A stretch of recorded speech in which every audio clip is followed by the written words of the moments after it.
Desde hace un tiempo ya se tienen problemas con el suministro de repuesto, desde hace años, porque sobre todo los financieros de las diferentes empresas no quieren tener esos capitales inmovilizados. Pero lo que ha sucedido en los últimos meses, especialmente durante la pandemia y después de la pandemia, tiene que preocuparnos un poco.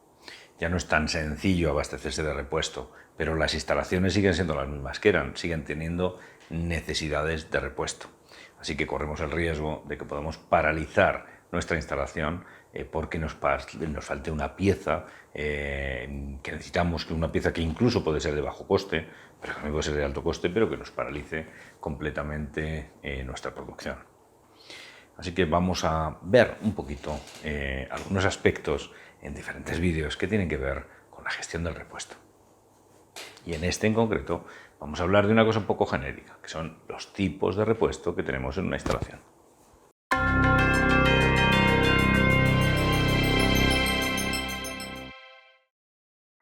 Cuando hablamos de tipos de repuesto tenemos que definir un criterio de clasificación, pues es que resulta que hay varios de esos criterios de clasificación que podemos emplear. Así que un repuesto de acuerdo con un criterio será de un tipo y de acuerdo con otro criterio será de otro tipo muy diferente. Empecemos por el primero de esos criterios, que es la necesidad de mantenerlo en stock en planta. Y entonces tenemos tres tipos de repuesto. Los que es necesario tener en stock, ya sea porque sean de consumo constante, sean consumibles, como porque tengan una importancia decisiva a la hora de disminuir los efectos que pueda tener un posible problema avería. Ese repuesto que es necesario tener localizado, es decir, que solo tendremos que tener localizado y que cuando nos haga falta pues acudiremos al proveedor o sabremos cómo nos podemos proveer de él. Y el tercero son cosas que, bueno, pues cuando nos surjan ya buscaremos porque no implican ningún fallo crítico o la probabilidad de que la necesitemos es extraordinariamente baja. Así que fijaros qué tenemos que hacer con respecto a estos tipos de repuesto. Vemos los equipos que tenemos y de cada equipo decimos, vale, esto es un consumible, esto no es un consumible, pero me ayuda a disminuir los efectos de un fallo crítico. Estos son cosas que simplemente tengo que tener localizadas y del resto pues ni me preocupo. Del resto de piezas que componen el despiece ni me planteo qué hago con ello. Segundo criterio, de acuerdo con la rotación. ¿A quién le importa mucho este criterio? Pues le importa mucho al almacenero y a compras, que son los que se ven afectados por esta clasificación. Para el anterior, ni a compras ni al almacenero le da igual que sean tipo, pero a compras y al almacenero, a la persona responsable del almacén, sí le importa esta clasificación. Y de acuerdo con la rotación que tienen los repuestos, podemos encontrar básicamente tres tipos. Primer tipo, los consumibles, es decir, todos esos elementos que tienen muy alta rotación y que se requieren de forma casi constante. Segunda clasificación, repuestos. Los repuestos son esas otras piezas que no se consumen de una forma constante con un plazo inferior normalmente a un año, sino que se pueden requerir o no. Y las piezas estructurales son esos elementos que sabemos que es muy difícil que nos hagan falta, que incluso en el caso de que nos hagan falta esa pieza estructural probablemente es porque ha sufrido un siniestro que invalide completamente el equipo. Así que fijaros según esta clasificación, consumibles, repuestos y elementos estructurales. Si intentamos buscar una definición mucho más profunda para analizar la diferencia entre consumibles y repuestos, no la vamos a encontrar. Las definiciones que se dan habitualmente y que podemos encontrar, por ejemplo, en determinadas normas en UNE o en determinadas normas ISO, son tan amplias que la definición que dan vale lo mismo para repuesto que para consumible. Pero si atendemos a la rotación, si la posibilidad de uso es inferior a un año o es superior a un año, tenemos una clasificación un poquito más clara. Tercera clasificación, de acuerdo con su polivalencia. Hay repuestos que nos valen para muchas máquinas, pero hay repuestos que son exclusivos de una máquina.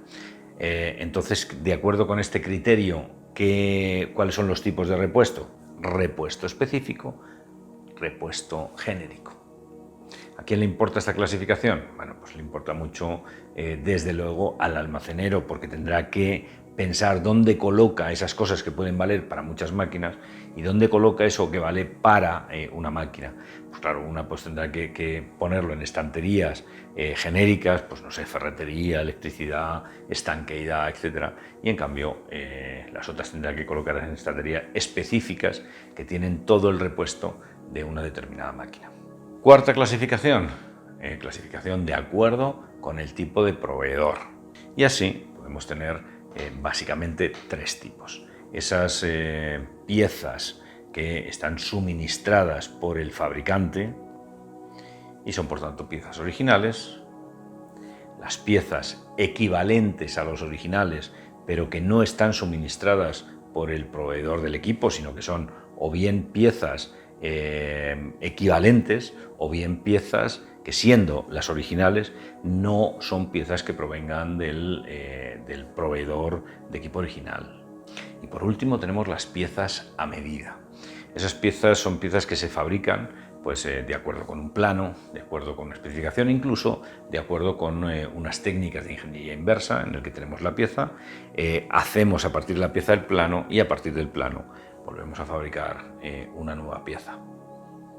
Estas de ingeniería inversa, estas piezas que son a medida, van a empezar a cobrar importancia porque muchas máquinas empezarán a quedarse obsoletas mucho antes de lo que solía ocurrir y por tanto ya no vamos a poder abastecernos de los proveedores habituales de estas piezas y vamos a tener que recurrir a talleres especializados que nos fabriquen esas piezas.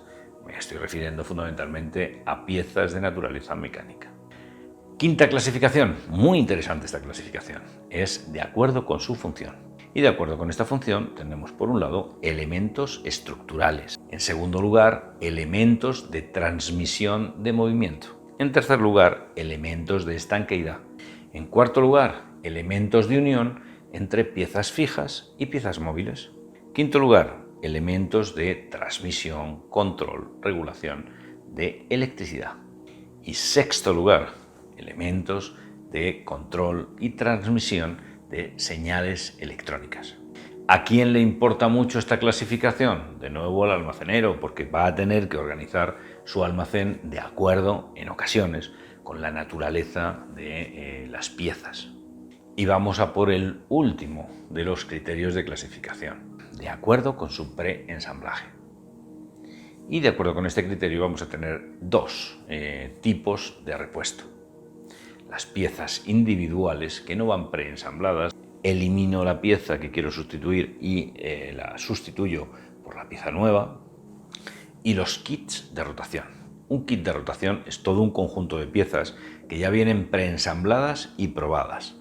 Cuando yo sustituyo todo ese conjunto entero, que me es muy fácil porque a veces la única cosa que tengo que hacer es conectar y desconectar unos cables, hacer unas conexiones mecánicas, sujetarlo y poco más. Un kit de rotación es muy caro, es mucho más caro que un elemento individual, pero claro, su coste a la hora de montarlo es muy inferior y por tanto el tiempo de indisponibilidad de la máquina es también muy inferior. Esos kits de rotación se utilizan en muchos tipos de equipos en los que podemos tener, por ejemplo, bombas preensambladas con su motor en una bancada, de manera que si falla una bomba solo tenemos que eliminar una bomba, poner otra, conectar tuberías, conectar cables y a correr. Lo tenemos también, por ejemplo, en el mundo aeronáutico, en el que cuando un motor tiene problemas, se suelta este motor, se sustituye por otro, se hacen las conexiones tanto hidráulicas como mecánicas, como eléctricas o electrónicas, y en muy poco tiempo han cambiado un motor y volvemos a tener el avión disponible en tiempos que pueden ser 1 hora, 2 horas, 3 horas. Mientras que reparar ese motor nos podría llevar varios días, que será realmente lo que vamos a utilizar, pero claro, con el avión volando y con este motor en taller. Ese motor ahora se reacondicionará y se dejará allí listo para que, si es necesitado por otro avión del mismo tipo, pues se pueda sustituir. 6 criterios de rotación que importan cada uno de ellos a diferentes personas. Cada uno nombra esos criterios, esos repuestos de acuerdo con lo que le afecta. Y hemos visto en este primer vídeo dedicado al repuesto cómo nos importa mucho clasificarlo y tenemos que conocer cada pieza, cada elemento, cada conjunto, de qué tipo es.